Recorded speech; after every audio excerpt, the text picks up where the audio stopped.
अस्सलामुअलैकुम। मोहम्मद अज़हर सिद्दीक अपने programme maths news के साथ हाजिर खिदमत है। 2 सितंबर 2022 मैं रिक्वेस्ट की है सोशल मीडिया पे, ज़रा ये मेरी डेट कहलवाने वाला मामला ख़त्म कर दें। साइड पे डेट चलनी चाहिए। उम्मीद है कि सोशल मीडिया टीम इस बारे में को मैनेज करेगी चीज़ों को, और ये ज़रा टाइम इतना भी बच जाया करेगा। बहुत तेज़ी से चीज़ें आगे डेवलप हो रही है।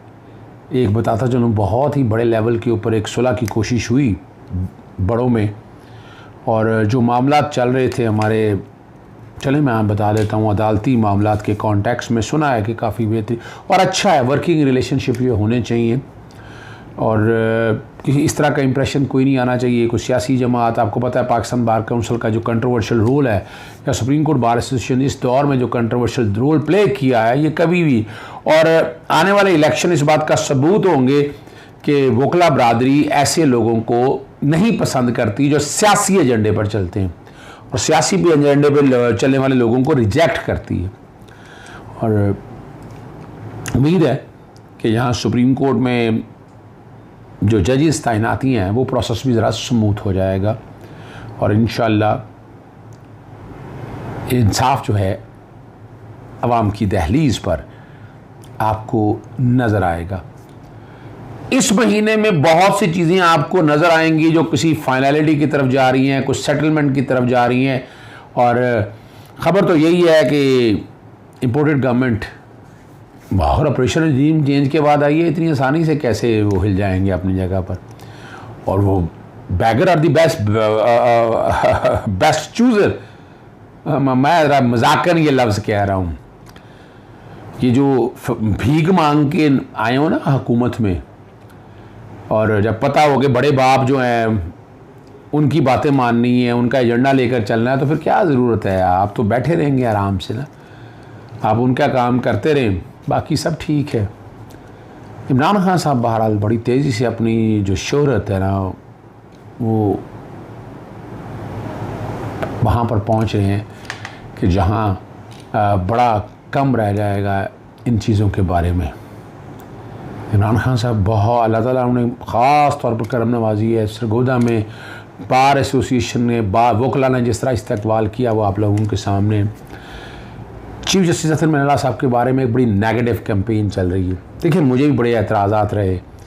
मुझे कहाँ एतराज़ात थे, मुझे एतराज़ात तो आर्टिकल 19 की एनफोर्समेंट के हवाले से। मैं चाहता था कि आर्टिकल 19 की एनफोर्समेंट हो। ये जो सो कॉल्ड लिबरल, ये क्लास है ना जो अदलिया के बारे में, ये कम से कम अपने दायरा इख्तियार में आए।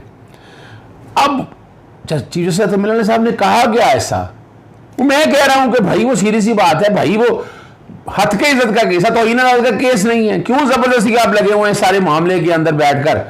और जिस तरह की प्रेस कॉन्फ्रेंस तलाल चौधरी ने की है, इस पर तो तौहीन अदालत बनती है भाई। तलाल चौधरी, दानियाल अजीज, हाल हाशमी तौहीन अदालत कमेटी की जिस तरह धमकियां दी, और जो अल्फाज थे जरा सुनकर और देख लें अल्फाज, अगर सुन लेंगे तो आपको तसल्ली हो जाएगी। अच्छा नहीं लगता। और फिर वो तोशा खाना के बारे में डाटा डिटेलें लिए फिर रहे थे। अच्छा क्या करना है डाटा डिटेलें भी, तुम्हें दिया किसने हो, तुम्हारे पास डाटा है कहां से है, तू हो तुम कौन भाई, क्या हो तुम। मतलब गवर्नमेंट ने शहबाज शरीफ को अपने पास देखना चाहिए किसने डाटा लीक किया। वो डाटा तो क्लासिफाइड है, अगर लाना है तो बताओ ना।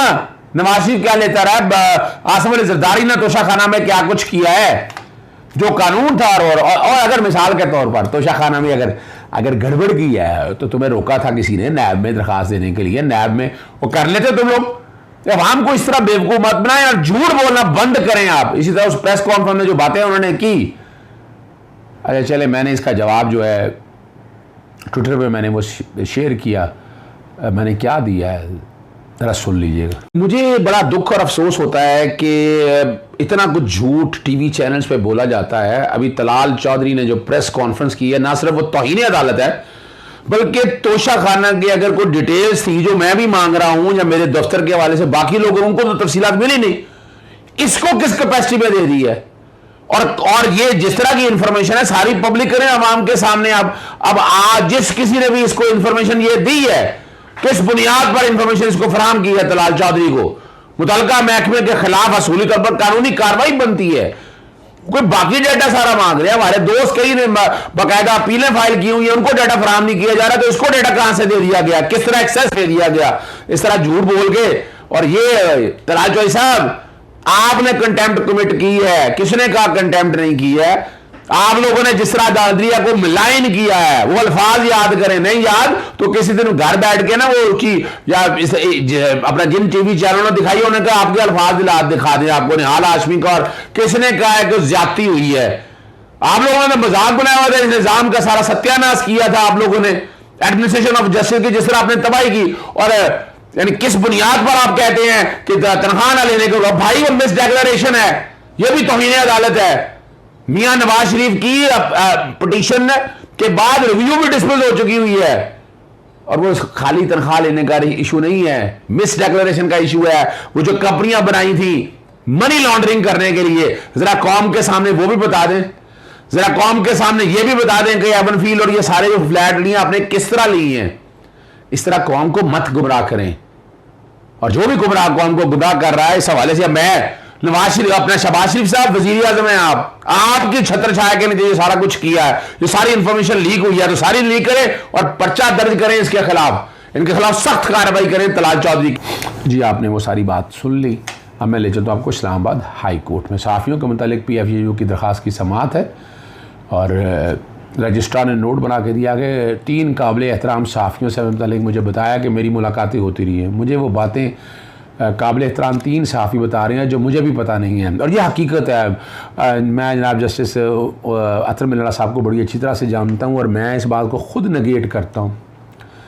देखिए, उनका अपना एक नुक्ता नज़र है, वो क्रिमिनलाइजेशन जो है ना डेफेमेशन में नहीं चाहते। तौहीन अदालत के हवाले से उनका भी अपना ओपिनियन है, रेस्ट्रेन शो किया, बहुत सख्त बातें भी हुई हैं मैं बता दूँ, लेकिन उन्होंने रेस्ट्रेन शो किया।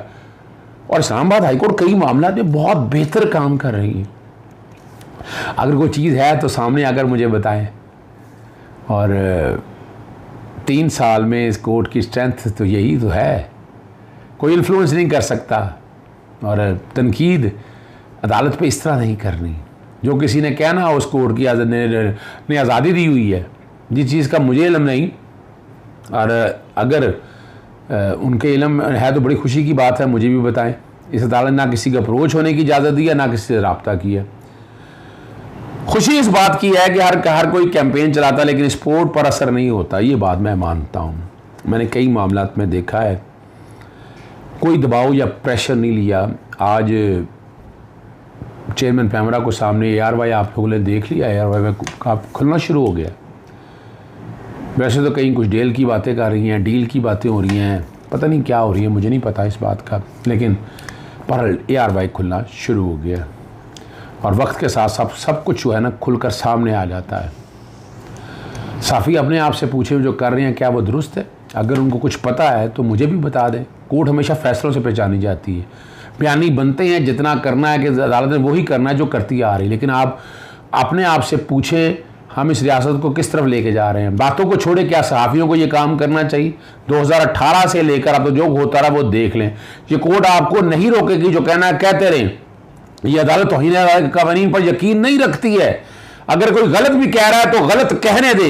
इतनी बड़ी बात जनाब चीफ जस्टिस अतर मिल्ला साहब ने कह दी है, लेकिन नहीं, आर्टिकल 19 का लफाज लाजमी करें, मेरी ये गुजारिश होगी। तौहीन अदालत के हवाले से भी ये ज़रूरी है, उसके बगैर एडमिनिस्ट्रेशन ऑफ जस्टिस नहीं हो सकती, फैसलों पे अमल दरामद नहीं हो सकता। अगर उसमें क्रिमिनलाइजेशन का एलिमेंट ना हो तो कोई नहीं मानेगा। ये 6 महीने की सज़ा है तो उसका आप अमल दराखत दे रहे हैं ना, वरना तो मादर पितर आज़ादी के मैं खुद खिलाफ हूँ। और आपको पता है उस मादर पितर आज़ादी का फ़ायदा जो है नवाज शरीफ और इसहाक़ उठाते रहे।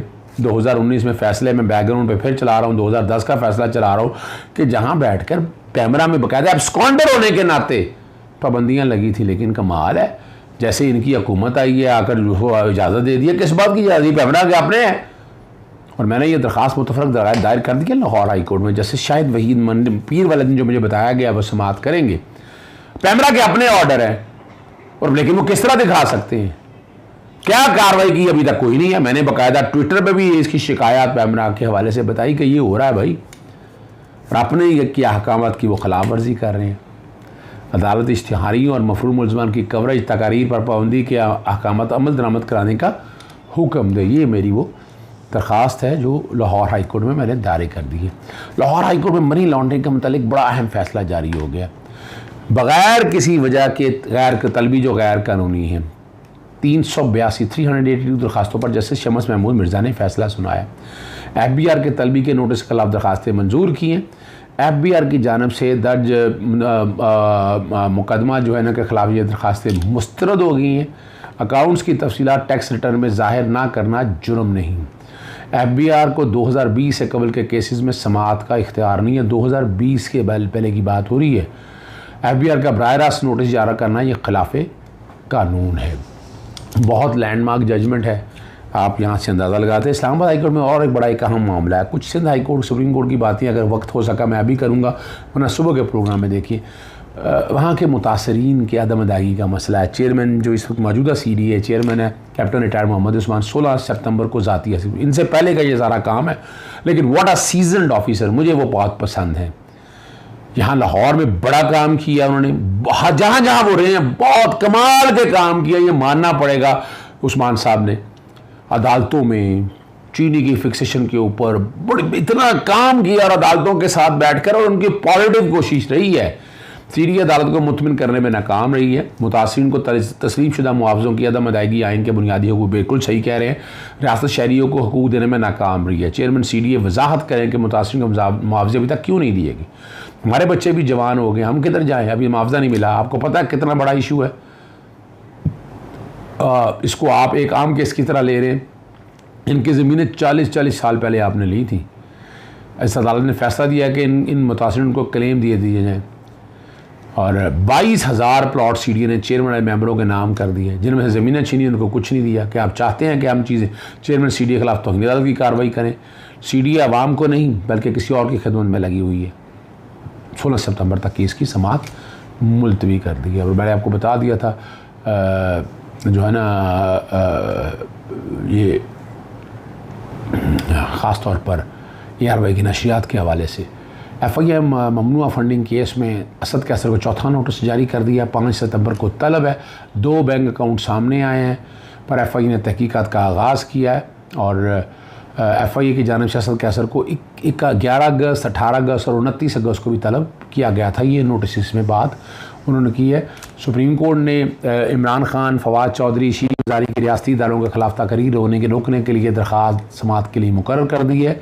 बेंच तश्कील दे दिया है। चीफ जस्टिस साहब ने इजाज़ुल हसन और जस्टिस मज़ार अली नकवी पर 2 रुकनी बेंच 8 सितंबर को समाअत करेगा। सेशन कोर्ट लाहौर में लीगी रहनुमा जो है नज़ीर चौहान पर फायरिंग का मामला, अदालत ने PTI के MP शबीर गुजर की अबूरी ज़मानत कन्फर्म कर दी है और 50% के मुचलकों का बात किया। थाना जौहर में मुकदमा ये दर्ज है।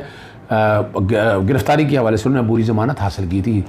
आप आखिरी जो मामला है वो सुप्रीम कोर्ट में एक और बड़ा अहम जस्टिस काजी फायज़ा के पास ये मामला था। मतरूका वफ़ अमलाक की ज़मीन का दावा केस है। सरकारी ज़मीन पर सियासतदानों के नाम की तख्तियाँ लगाने से रोक दिया। ये बड़ा ज़बरदस्त काम किया है जस्टिस काजी फायज़ा साहब ने। सियासतदान हुकूमती ज़मीन पर नाम की तख्तियाँ कैसे लगा सकते हैं? अगर कोई सियासतदान अपनी ज़ाती ज़मीन रियासत को देना चाहते तो उसका खैर मकदम करेंगे। कच्ची आबादी या हुकूमती ज़मीनों पर सियासतदान के नाम तख्ती लगाना बंद होना चाहिए। हुक्मनामे कापी हुकूमत Punjab chief secretary advocate general Punjab को सवाल की जाए, मतरूका वफ़ अमलाक की ज़मीन की मलकियत का क्या सबूत है? बोर्ड ने कच्ची आबादियों पर बने धर्मशाला का हक पहले नहीं किया और मलकियत का कोई सबूत नहीं है। दरख्वास्त खारिज कर दी है। मतरूका अमलाक की रावलपिंडी में सैदपुर रोड के करीब ज़मीन को वाक़ई हुकूमत ने कच्ची आबादी करार दिया था और इसके खिलाफ जो है ना मतरूका वफ़ अमलाक ने ना इस फैसले के ख़िलाफ़ अपील दायर की। इजाज़त चाहता हूँ। अस्सलाम वालेकुम। अल्लाह हाफ़िज़। पाकिस्तान जिंदाबाद।